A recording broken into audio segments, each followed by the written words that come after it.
Hello and welcome दोस्तों। आज की इस वीडियो में मैं बात करूंगा कि बाजार मंडे को किस तरीके से रिएक्ट करेगा और जो शुक्रवार को बाजार किस तरीके से रिएक्ट किया था उस पे भी हम बात करेंगे। मेरा जो फोकस होगा इसमें कि अगले वीक बाजार कैसा रहेगा वो मैं ज्यादा इसमें ऐड करने की कोशिश करूंगा।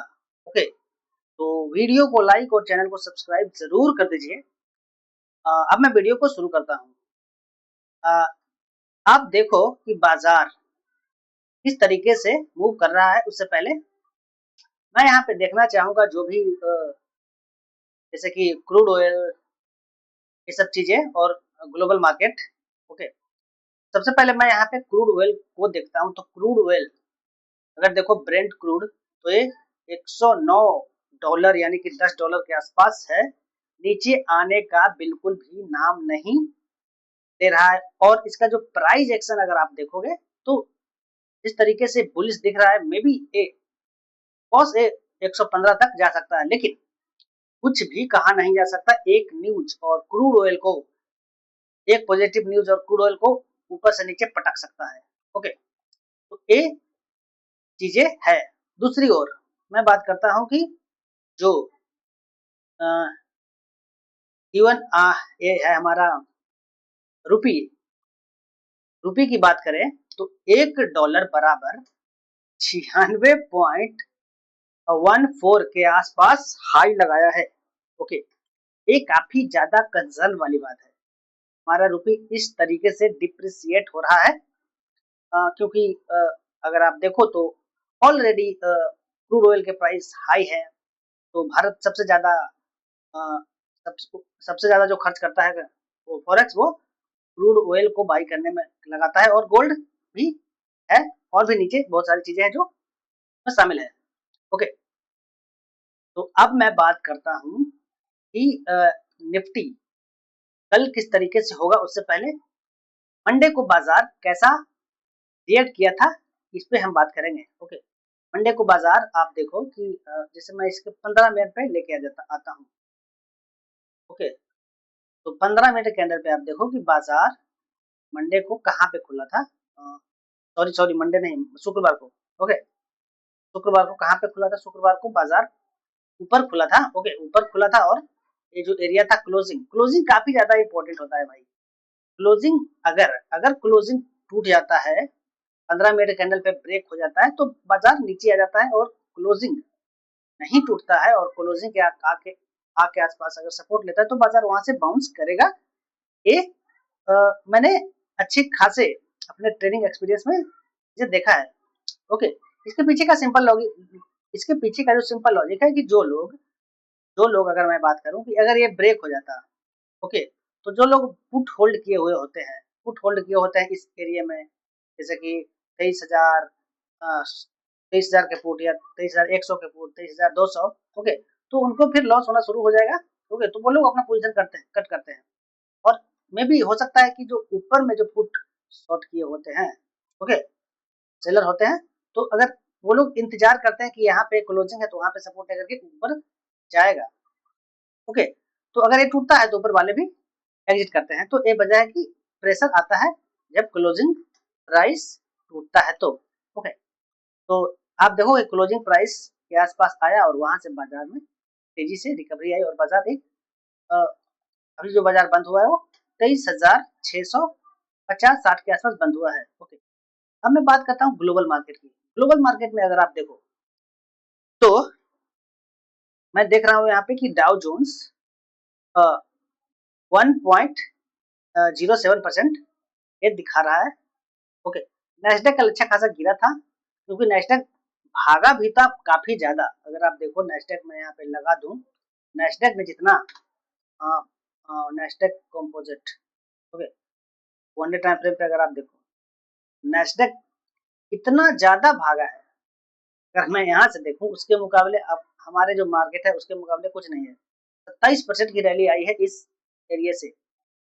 ज्यादा दिन नहीं हो रहा है, जैसे कि कुछ दिन ही हो रहा होगा। ओके, 27 पॉइंट की तेजी आई है, लेकिन हमारा मार्केट सड्डी साबित हुआ है। ओके, इसके अंदरूनी मामले हैं, इसके अंदरूनी कारण है। ओके, तो बाजार मंडे को कैसा रह सकता है? अगर अमेरिकन मार्केट को कंटेक्स्ट में देखें तो अमेरिकन मार्केट में शुक्रवार को अच्छी खासी गिरावट देखने के लिए मिली है, S&P हो या नैस्डैक हो। उसके बाद में जो यूरोप के मार्केट है उसमें भी गिरावट है अच्छी खासी। हालांकि गिफ्ट निफ्टी अगर आप देखो तो 61 पॉइंट ऊपर दिखा रहा है। ओके, फिर उसके बाद जापान का मार्केट देखें तो उसमें भी 2% से के आसपास या ज्यादा ही गिरावट है। ओके, अगर बाजार मंडे को जो गिफ्ट निफ्टी दिखा रहा है 61 पॉइंट ऊपर, अगर बाजार इस तरीके से खुलता है तो क्या हो सकता है? ये जो दिखा रहा है वो एग्जैक्ट नहीं है कि आपको 61 पॉइंट ऊपर ही खुलेगा। ओके, तो इसको आप एक ऐसे ही मान के चलो कि अगर ऐसा होता है तो क्या होगा। अब मैं बात करता हूँ कि निफ्टी में, और निफ्टी में अगर आप देखो तो बाजार में अगर आप देखो तो एक इस एरिया से ऊपर गया यहाँ से और इसको फिर ब्रेक किया। ओके, तो आने वाले वीक में क्या हो सकता है, मैं ये मान के चल रहा हूँ कि 24,000 का जो लेवल है काफी इंपॉर्टेंट है।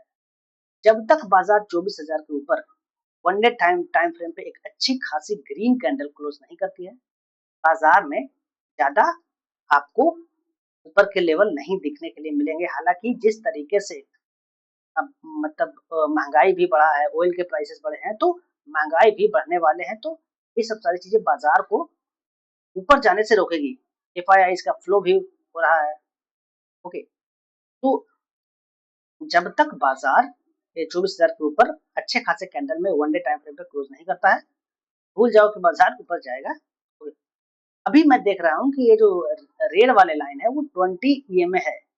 20 EMA अगर अगर आप पहले देखोगे कि तो बाजार इस एरिया से मतलब 20 EMA के ऊपर ही था। ओके, 20 EMA के नीचे आया, लेकिन कोई भी कैंडल 20 EMA के नीचे क्लोज नहीं किया और बाजार एक 20 EMA के ऊपर कुछ दिन गुजारा। लेकिन अब क्या हो रहा है कि बाजार 20 EMA के नीचे क्लोज कर चुका है। ओके, तो आने वाले समय में मैं एक्सपेक्ट ये कर रहा हूँ कि 24,000 के ऊपर नहीं जाएगा बाजार, आपको एक रेंज बाउंड अच्छे खासे रेंज में देखने के लिए मिल सकता है। मे बी ये हो सकता है कि 23,000 का लेवल मैं यहाँ पे टच करता हूँ। ओके, ये 23,000 का लेवल है। बाजार आपको अगले हफ्ते इस जोन में घूमता हुआ दिख सकता है। इस जोन में आपको घूमता हुआ दिख सकता है 24,000 से लेकर के इस जोन में, ऐसा मेरा मानना है। ओके, अगर बाजार 23,000 भी ब्रेक करता है तो आई वुड नॉट सरप्राइज कि बाजार आपको एक बार फिर से 22,200 तक आता हुआ दिख जाएगा। तो ये बाजार में मेरी पर्सनल ओपिनियन है। ओके, आपको क्या लगता है प्लीज कमेंट में बताइएगा। अब बाजार कल मंडे को अगर जिस तरीके से ओपनिंग दिखा रहा है अगर वैसा खुलता है तो क्या हो जाता है, क्या होगा? सबसे पहले मैं इसको चलता हूँ 15 मिनट कैंडल पे। 15 मिनट कैंडल पे आप देखो कि ऊपर ये हमारे लिए एक इम्पोर्टेंट क्या है, रेसिस्टेंट एरिया है। अगर बाजार 60 पॉइंट ऊपर भी खुल जाता है आज के क्लोजिंग से तो मैं ये बिल्कुल भी बाइंग के पक्ष में नहीं रहूंगा, क्योंकि बाजार यहाँ पे जो सप्लाई जोन है और इससे भी बड़ा सप्लाई जोन है वो 24,000 पे है। ओके, तो बाजार आराम से अगर खुलता है गैप अप भी तो बाजार यहाँ पे जाएगा, यहाँ पे टाइम वेस्ट करके अब आप बाजार को नीचे लेके आ जाएगा।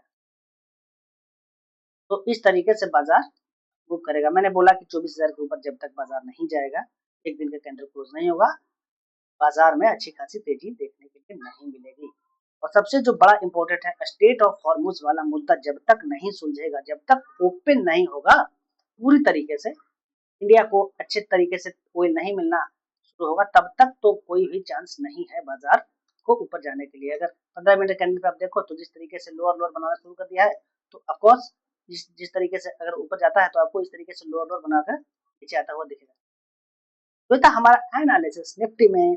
तो आपको क्या लगता है मंडे को बाजार कैसा होगा, प्लीज कमेंट में करके जरूर बताइए। मिलते हैं अगले वीडियो में।